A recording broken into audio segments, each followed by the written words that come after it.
No. What were you thinking about? God, we won't get into that. But yeah, it's hard to find any redeeming qualities in Spectre, but I feel that when playing him, the aspects of him that are commendable, and I'm saying that there's very few, but I do think there's an element of she shows traces of being a good father at times, particularly. No, I'm serious. I'm serious. Specifically in the first series, I do think he shows something close to love, particularly to Olivia, his daughter. I do think that he approached his profession as a bereavement counsellor with professionalism, and we've talked about this. I think he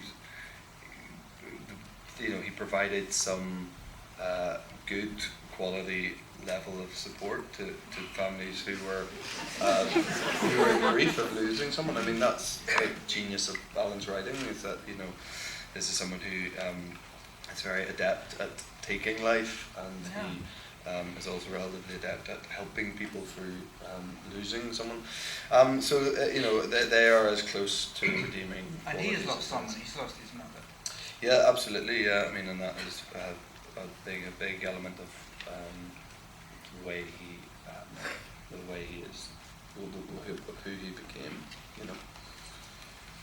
There's this dialogue in the second season between Stella and Jim Byrne, where Byrne describes him as Spectre as a monster, and Stella says no, he's a man. He's on a continuum with other men. Do you agree with that? It sounds like you don't see him entirely as a monster. I think it'd be wrong to play him entirely as a monster. I think he's got to have one of the reasons that makes Spectre, I think, compelling, and certainly I've found him very alluring from the first moment I read the scripts in the first series 5 years ago, whatever it was, is that he is. There has to be relatable aspects to him. There's got to be aspects that other human beings can identify with to an extent, and you've got. I always felt that when I'm playing those moments with the children, I'm playing them as a father and nothing else, and there should be no undercurrent of menace or a psychopath in those moments, because they are. Why would there be? He's a father talking to his daughter. He's a father talking to his son, and his husband talking to his wife in the early parts of the first series. I always thought to play him, I don't view him totally as monstrous, because I've always wanted to avoid that tag in my interpretation of portraying him. So how method are you in preparation for this role? Do you lock yourself in a bath from the big unclean thoughts for an hour before you go on to... God, there's what I can always say. The worst thing always comes to my mind when people present questions like that. No, I've never done that. But no, look, I mean, that whole term method is so there's so many forms of it now. It's become this thing that this is one way to approach. But every actor, I think, has a method of sorts, and they approach it a different way. You don't want to be too method in the layman's definition of method. I think most people think it's staying character all the time. I would never want to do for someone like Spectre. I don't think I would have a wife anymore. But I've especially 3 series in, 4.5 years in, I have ways of locking myself into his psyche quickly without having too much of build-up for the most part. And that's just come over time and having an understanding of the character, I think. But no, I'm very much, when I can, I jump out of his skin, because I think that's appropriate. There was a moment when we were, in season 2, we were shooting in Spectre's lair, which is a really unpleasant environment, and it was with Val, who's here tonight, and she was playing Rose Stagg, and she was doing the stuff direct to camera, the defiant, well, the whole range of running the gamut of emotions that she was running through, including she was crying and shouting at the camera, and I was sitting by the monitor crying, watching her. Jamie was waiting to do his bit. I looked across at him. He had his head in his hands. He was so affected by what she was doing. And it came to the point where Val said, "Can I go again?" I said, "I can't actually watch you do it again.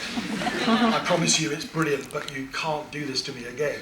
I've written the damn stuff as well." And then Jamie did the bit where he turned the camera on himself and he did it brilliantly, but it wasn't that he was identifying with Spectre in order to do that, quite the reverse. He was in turmoil about it and felt the horror of it as much as anyone did. But when it came to acting that moment, he completely nailed it because he's a brilliant actor. And when we played the scene to Gillian, the editor cut those tapes together, and I said I didn't want Gillian to look at the tapes before she saw them, and so the scene where she watches the tapes and cries, we just put 2 cameras on her, it's 1 take. That was Gillian's response to watching the videos. So, I'm blessed to have just brilliantly, emotionally deep and empathetic, powerful actors to play in the moment. But actors get into the moment, and in the moment, they believe it completely and utterly, and that's what they do. That's what they're so fantastic at. And actually, as a writer, if you're writing and you're not crying at a moving scene, then you're probably not getting it right in some kind of way. So I sit at the monitor and cry a lot of the time. But I figure that I should be into some of the stuff I've written. But so Gillian, that was... Have you cried, Gillian, during the process of this? Of this series? This series. No, yes, but I'm not going to talk about it. Nor should we. Yes. I mean, that really we learn more and more about the characters as this season goes on.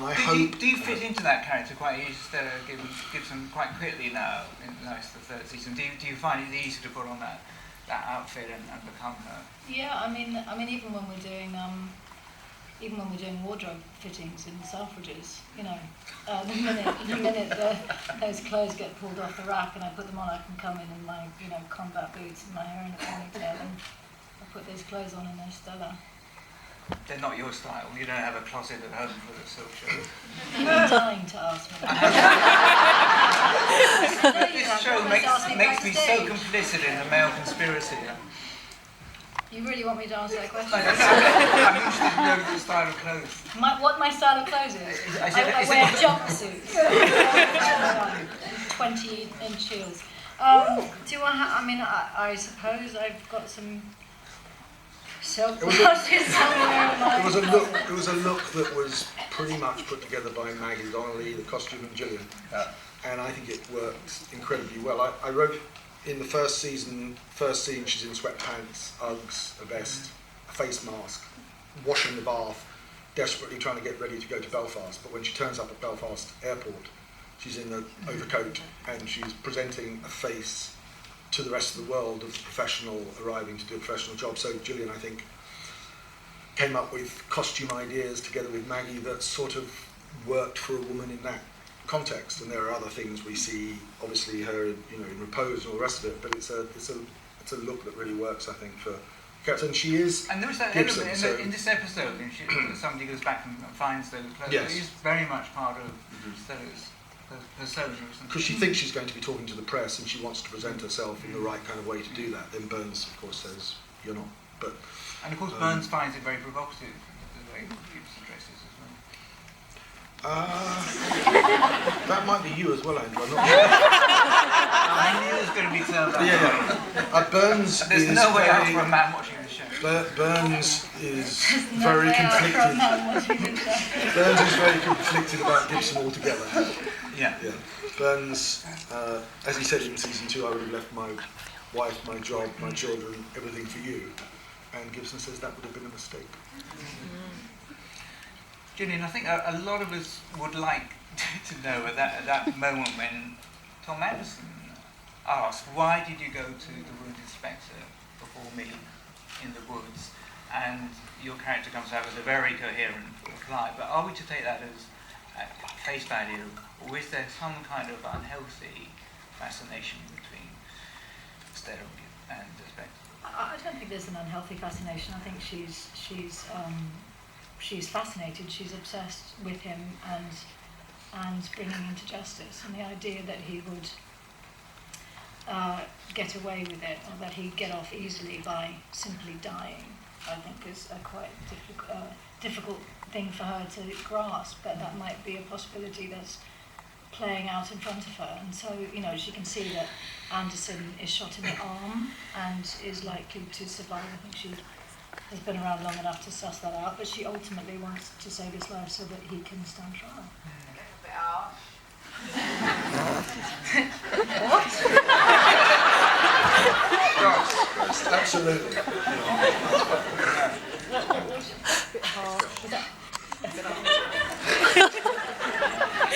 I mean, we've seen a slight lack of compassion towards the man. A lack of compassion She's towards quite a man. she's quite tender with him, I think. She's very tender with Anderson. I think she's deliberately tender with him and treats him gently. And we see more of that as the third season goes on. But she absolutely makes the right decision. I mean, she has to save his life. She can't. I mean, the family has to have closure. He has to. For him to die there on the side of the road would be, beyond devastating for everybody. It's always a learning curve as well, isn't it? For someone like Gibson, she's always trying to learn more about what makes someone like Spectre tick, on the basis that it will make her a better detective, a better police officer in the future. Well, she's clearly the best police officer in the world. In the world. Certainly in Northern Ireland. Are any of you going to own up to that she has any flaws, essentially? She has lots of flaws. Give me one. Give you one?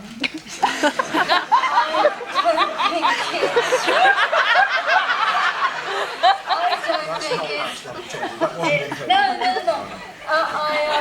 That's not even a thing, is it? No, it's not a thing. I don't think it's necessarily a good decision for her to have slept with Anderson. I think she's made some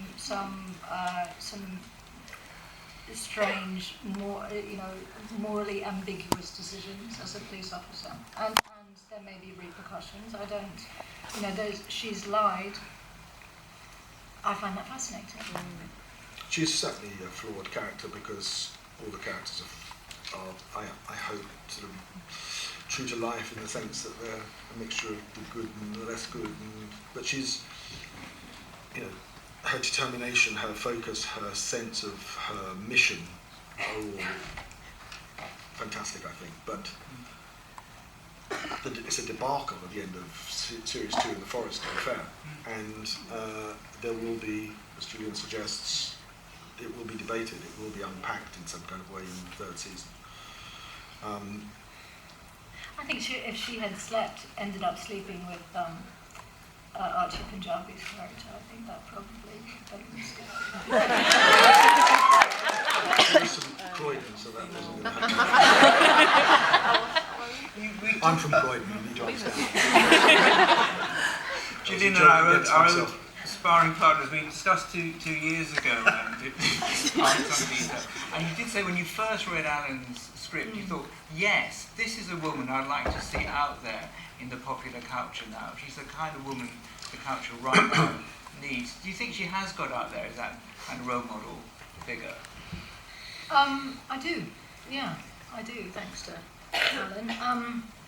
I think that, well, first of all, certainly in terms of police force, I think there's been a few stories as of late where women in high positions in police have been undermined by fellow police officers, and in that respect. But also she's so comfortable with who she is as a woman, and answers to no one, is uncompromising, and I think she is.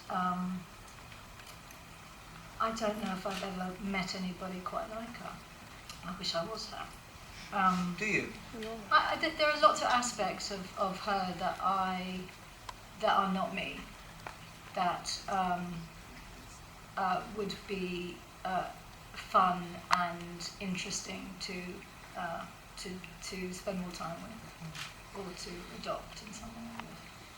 Of course, we don't know about her home life, do we? She's been transported to these other cities. So. Yeah. What do you think it is? What do you think it is? Do you have a backstory for it? Yeah, but I actually think it's more interesting not to know. A lot more interesting. And we learn a little bit more about her in series 3. We do, yeah. I mean, I made a conscious decision in the first place, because it felt to me that a lot of TV detectives particularly, but TV characters created for TV, have a whole series of character traits and tics and things that they're presented up front, so they're often drunks, or they have they've had a case that's gone wrong, or they have a difficult marriage or a difficult daughter. Dirty raincoat. And a dirty raincoat. And I thought that's not really our experience of getting to know most people. You get to know people in a public context very often. You meet people at work, and you get to know people through the decisions they make, which is one of the reasons why I had her proposition the police officer in episode 1 of season 1, because it's a decision that comes and it makes you think, oh my God, who is this person? I thought she was perhaps one type of person, and now this is happening. But I wanted that to unfold gradually. And one of the things that happened was, whenever there was any suggestion, there was one